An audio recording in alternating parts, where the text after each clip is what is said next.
The Columbia Network takes pleasure in bringing you Suspense.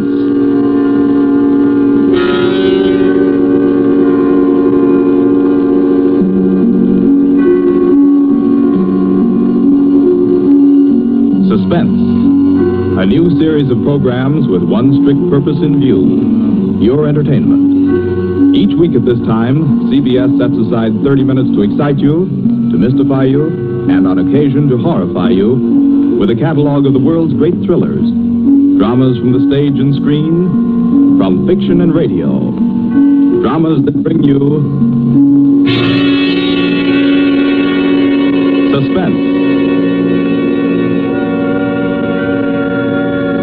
This, the second offering of a new series, is a unique one. Certainly, it is one of the very few pieces of suspense literature that somehow manages to tickle your funny bone while busily engaged in tingling your spine. Make no mistake, though, nobody's kidding. CBS presents its adaptation of John Collier's well-known short story, Wet Saturday.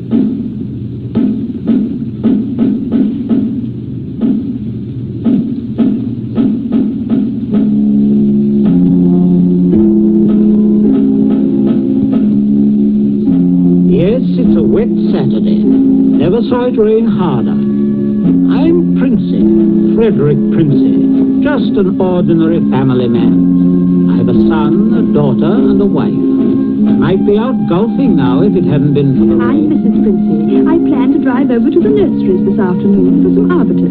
The borders, you know. But... Oh, the whole lot of them make me sick. Yes, I'm George, son and heir. I had a date to go punting. Couldn't find the blasted punt in this weather, so I'm home too. I'm Millicent. I was going to play croquet.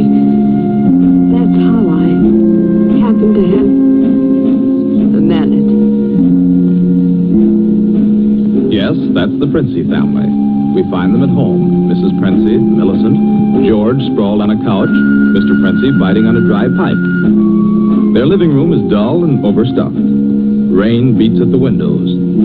They are any middle-class family at home on a wet day, except for one small item. As you sit with them in the living room, you can see through the door to the sun porch a pair of men's feet, encased in black boots. They look like the feet of a curate. There's a tenseness in the room. The air is charged with excitement, but the feet are very still. Don't keep staring at them. Listen to me, all of you. Don't you see? They'd hang her. That's what they do. They'd hang her. Oh, Fred, it's too awful. Awful? It's catastrophic. A supposedly sweet, gentle, intelligent girl, respected, loved by the whole village, doing a thing like this. Think of the publicity, the disgrace. You think I'm going to resign from the bench, the vestry, sell out and live in some foggy hotel abroad? Oh, no. No, I'll kill myself. I will. Don't be a fool. Any more than you have been, the governor means. Be quiet. Wouldn't be so bad if it were you. Everybody in the village knows you're not responsible. George. Yes? Get off that couch. Sit up on your spine. You might be of a little use here if you could think. Listen, Governor, this isn't my funeral. Oh, shut up. As long as I can remember, George, you've been a trial and a tribulation to me. Oh, I can't stand it. You've got to stand it, my dear. And keep that hysterical note out of your voice. You hear? Yes. We are talking about the weather. Now, George. Yeah? George, if he fell down the old well, say, striking his head several times, what about it, eh? I really don't know, Governor. What about it? Don't be an ass. I'm asking you to think. He'd have had to hit the side several times in 30 or 40 feet and at all the correct angles. No, I'm afraid not. We'll have to go over it all again, listen. Oh, no, Father. No. I couldn't. Millicent, we must go over it all again. Oh, Fred, you're torturing her. Oh, face facts, Mater. With him lying there, there's no use pretending it's a picnic. They might hang you, Millicent. Oh, stop that shaking. Stop it here. You must stop it. Just keep your voice quiet. Millicent, we are talking of the weather. Now, we will proceed. I can't. Not with those boots. Oh, should have thought of those boots, Millie. I'm not moving them. Oh, sit up, George. Stop shuffling your feet. Now, Millicent, look at me. Answer me truthfully, you hear? Answer me. You were in the croquet course. Yes. Who knew you were in love with this wretched curate? Oh, the whole village. They've been sniggering about it at the pub for 3 years past. What a filthy mess. Millicent, we continue. You were on the croquet court. Yes. You were putting the croquet set into its box. Yes. It was starting to rain. I was carrying the balls and mallets into the sun porch. The box was there. You heard someone enter the garden gate and come across the yard. Yes. Could you see who it was? Oh, not at first. I was going into the sun porch. I threw down all the mallets but the red one and turned around. It was Withers. Yes. So you called him? Loudly? Did you call him loudly? Could anyone have heard? No, Father, I'm sure not. I didn't really call him. I just spoke his name. He saw me as I went to the door. He just waved his hand and he came over. How can I find out from you whether there was anyone about? Whether he could have been seen? I'm sure not, Father. I'm quite sure. So, you both went into the sun porch. Yes. It was raining hard then. What did he say? He said, "Hello, Millie," and excuse her coming in the back way, but he set out to walk over to Liston. Yes? And he said, passing the park, he'd seen the house and suddenly thought of me. And he thought he'd just look in for a moment. He had something to tell me. Go on. He said he was so happy, he wanted me to share it. He'd heard from the bishop he was to have a vicarage. And it wasn't only that. It meant he could marry. Then he began to stutter, get all confused. And of course, I thought he meant me. Don't tell me what you thought. Tell me exactly what he said, nothing else.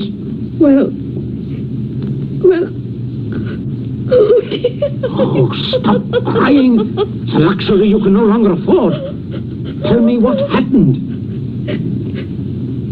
He said, no. He said it wasn't me. It's Ella Bragdon Davis. And he was sorry and all that. Then he went to go. And then? I went mad. He turned his back. I had the red mallet of the croquet set in my hand. I forgot to drop it in the box when he came. Did you shout or scream? I mean, as you hit him? No, I'm sure I didn't. Did he? Come on, speak up. No, Father. And then? I threw it down. I came straight in here. I went to look for Mother. Oh, poor baby.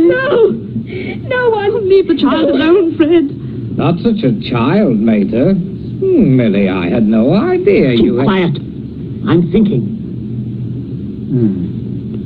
You see, George, he probably told people he was going to Liston. Certainly no one knows he came here, for he didn't decide until he crossed the park. He might have been attacked in the woods. We must consider every detail.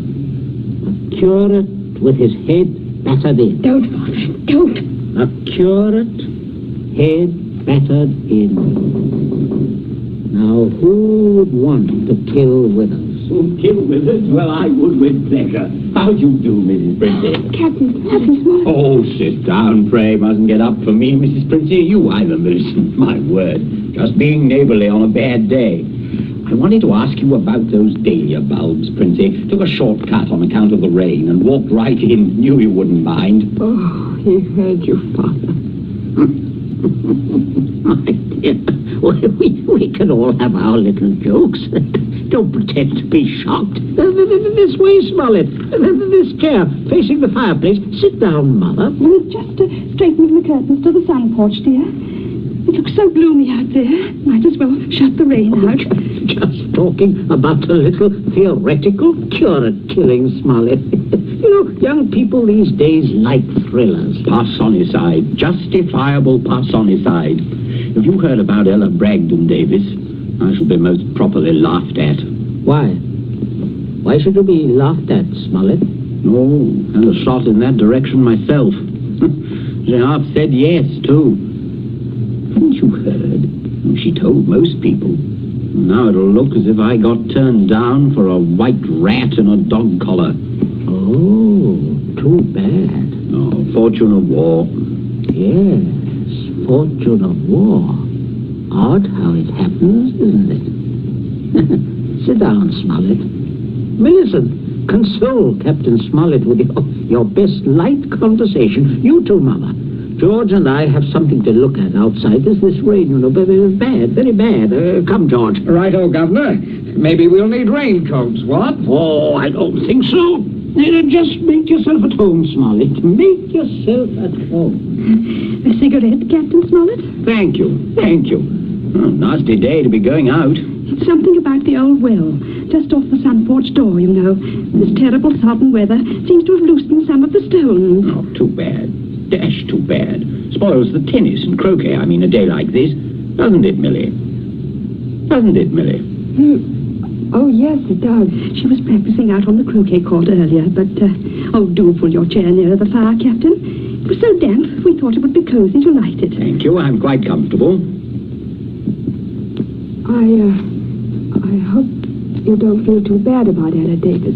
Can't always win. Can't see, though, what you women see in these bloodless clerics. Oh, I always thought Mr. Withers is a very charming man. Quite agree, but why should anyone want to marry him? You wouldn't want to marry him, would you, Millie? Not now. That is, are you? Oh, no, of course not. Smollett. Yes, Princey. Good Lord, man, you come in on a fellow suddenly. Yes, I did. Oh, don't mind this old double-barrel shotgun. Been working on it. Smollett, may I have your attention for a minute? There's something on the sun porch I'd like to show you. Why, yes, of course. Smollett, George and I went out to see if we could shoot some rats which have been driven out of the old well by the high water. Afraid they might get into the house. Now, you must listen to me very carefully. Very carefully, or you will be shot by accident. Princey, what's got into you? You heard me ask as you came in, who would kill Withers? You also heard Millicent make a comment, an unguarded comment. Well, what of it? Very little. Unless you were to hear that Withers had met a violent end this very afternoon. And that, my dear Smollett, is what you are going to hear. What? Withers? Yes. Who killed him? Millicent. Good Lord. Yes, it's a mess. And of course, you would have remembered and guessed. Maybe. Yes, I suppose I should. Therefore, you constitute a problem. Why did she kill him? Oh, it's one of those disgusting things. Pitiable, too. She deluded herself that he was in love with her. Good heavens, Millie. Oh, yes, of course, I see. He had told her about the Davis girl. I understand. Now, I have no wish, as you will comprehend, that she should be proved either a lunatic or a murderess. I could hardly go on living here after that. I suppose not. On the other hand, you know about it. Yes, I see that makes me a problem. You're wondering if I could keep my mouth shut. If I promised... I am wondering if I could believe you. But if I promised... If things went smoothly, yes. But not if there was any sort of suspicion, any questioning. You would be afraid of being an accessory. Why, I don't know. I do. What are we going to do? I can't see anything else. You've never been fool enough to do me in. You can't get rid of two corpses. Oh, I regard it as a better risk than the other. It could be an accident. Or you and Withers could both disappear. There are possibilities in that. Listen, you can't. I can, but there may be a way out. There is. Smollett, you gave it to me yourself. I did what? You said you would kill Withers. You have a motive. Oh, look here, I was joking. Of course you saw that. You are always joking. Listen, Smollett, I can't trust you. You must trust me. Else I will kill you now in the next minute. I mean that. You can choose between dying and living. Go on. Now, there's the old well just outside the sun porch door. That's where I'm going to put Withers. No one outside knows he has come up here this afternoon. No one will ever look there for him unless you tell them. You must give me evidence that you have murdered Withers. I murdered him? Why do you want that? So that I shall be dead sure that you will never open your lips on the subject. I see. What evidence? George, hit him in the face. Sure. George, don't! Keep out of this. Oh, Captain, you should be more careful. Look what your teeth did to my knuckles. Again, George. Okay. Oh, I can't stand it. Oh, how can you? Keep quiet. You women keep out of this. I'm sorry, Smollett, but there must be traces of a struggle between you and Withers. Then it will not be altogether safe for you to go to the police. But can't you take my word, man? I will when we are finished. George? Yes? Get the croquet mallet. Right, Governor. Take your handkerchief to it. In there, on the sun porch floor. Yeah. Yes, I got it, Governor. There, Captain. There's the weapon. As I told you, Smollett. Now, you just grasp the end that mashed Withers' head. I shall shoot you if you don't. But good Lord, you can't. All right. There. That's it. Now deposit it out by the side of the house. Out of the rain, of course. No. Wait, George. Yeah? First, you'd better pull a few hairs out of his head and put them under the nails of Withers' right hand. Princey, have you gone mad? Do you know what you're doing? With this gun, yes. Go ahead, George. Sorry to muss your hair up, Captain. Shut up, Smollett. There. That's all we need. Now for Withers, and we'll fix it right up. Be right with you, Governor. Smollett, you may turn around. Withers is just there in the sun porch. Draw back the curtain. Good Lord, Princey. Yes, messy. But we'll get him fixed up. Now you, Smollett, you've just got to drag him through the door and dump him in the old well. Just beyond the door, Captain. I won't touch him. I won't. All right. Stand aside. Out of range, George. Right. Only one place I want this bullet to go. Father. Keep quiet. My aim's none too good. Wait a minute. That's I'll... better, Smollett. Much better. Go on now. In here. You'll have to take him outside. By the shoulders ought to do it, Captain. Keep quiet, George. Go on, Smollett. Go on. You've seen dead men before.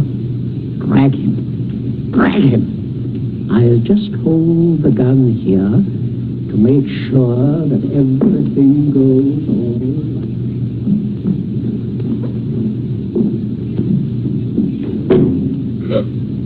Oh, Mother, come away from the dim window, dear, don't you?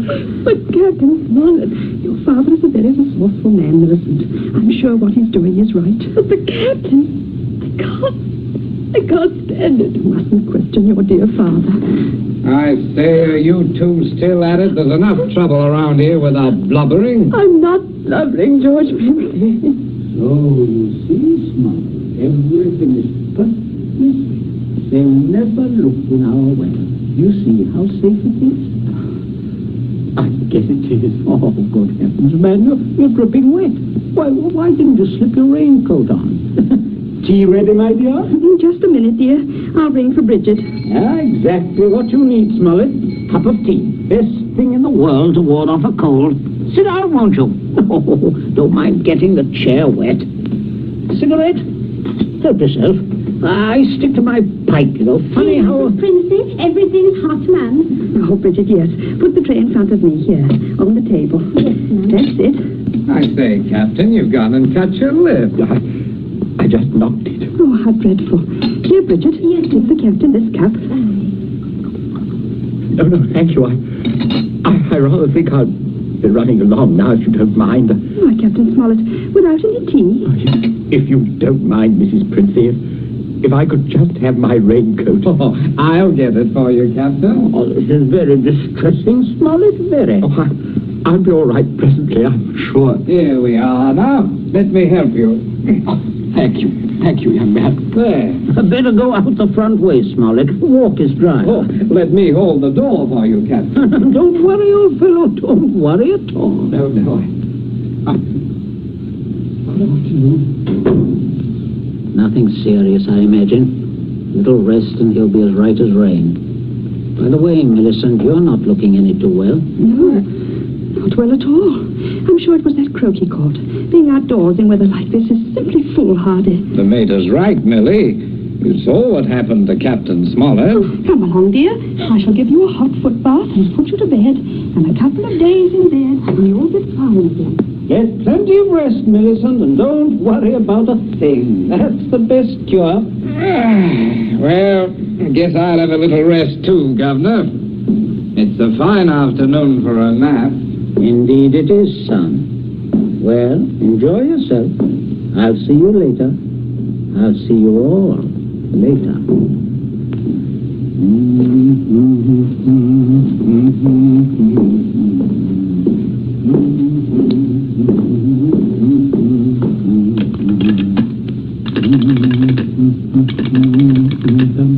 Your number, please.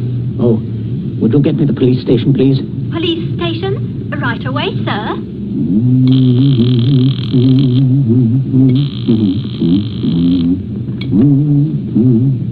Police headquarters, Sergeant Yancey speaking. Oh, hello, Sergeant.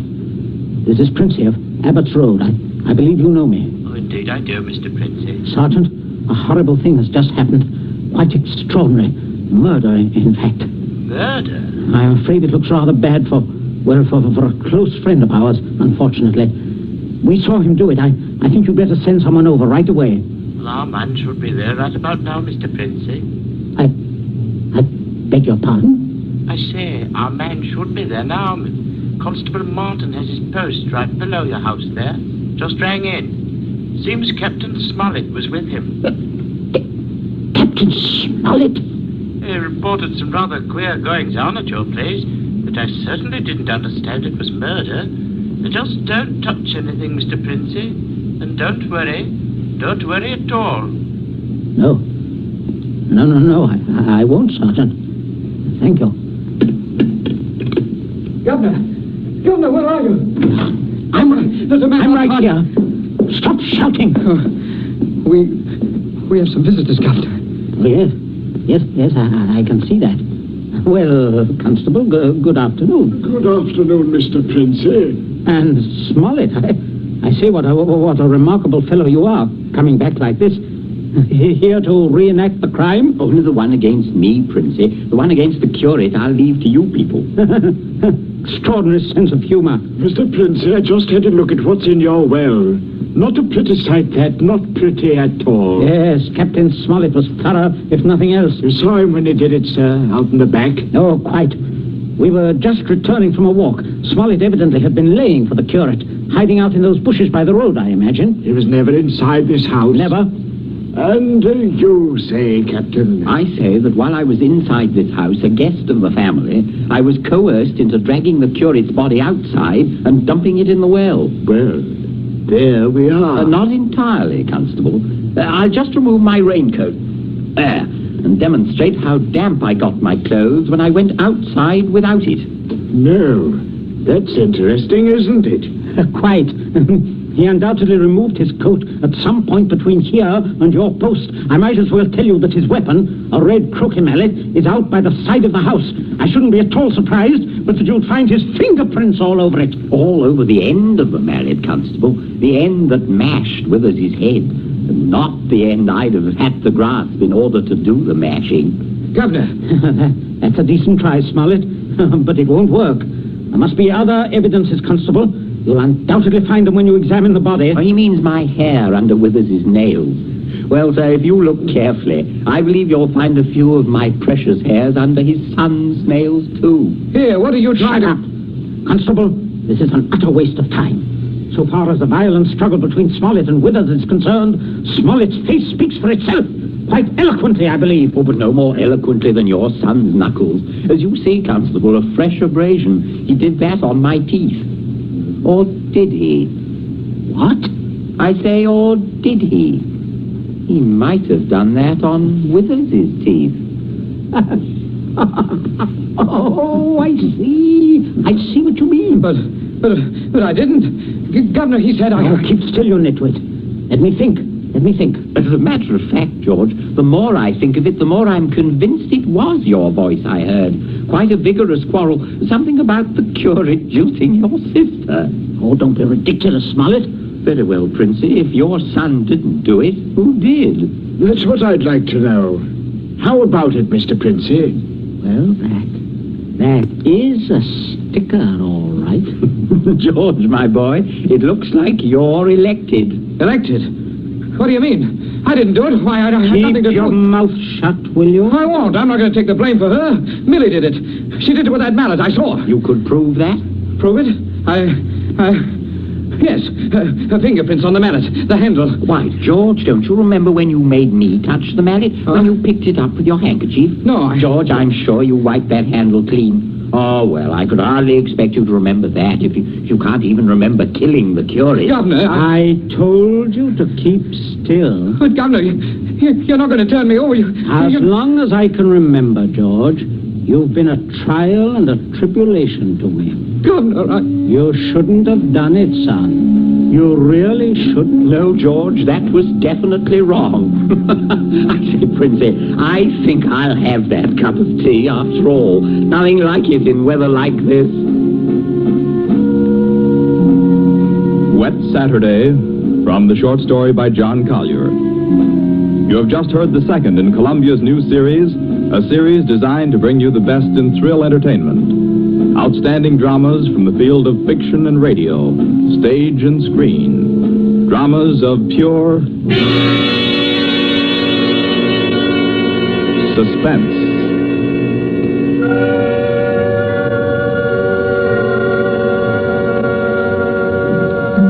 This Columbia feature is produced and directed by Charles Vanda, with script by Harold Bedford and score by Bernard Herrmann.